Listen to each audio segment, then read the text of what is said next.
Big boss Marathi season 6 episode update. Rakesh झाला emotional रुचिताच्या आरोपांमुळे.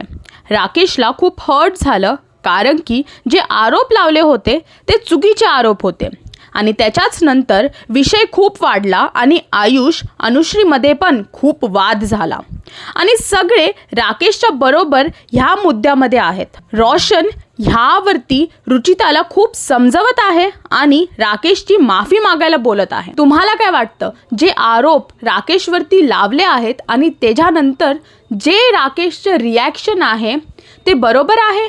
Comment करून सांगा आणि टेलीचक्कर रिजनलला सबस्क्राईब करा.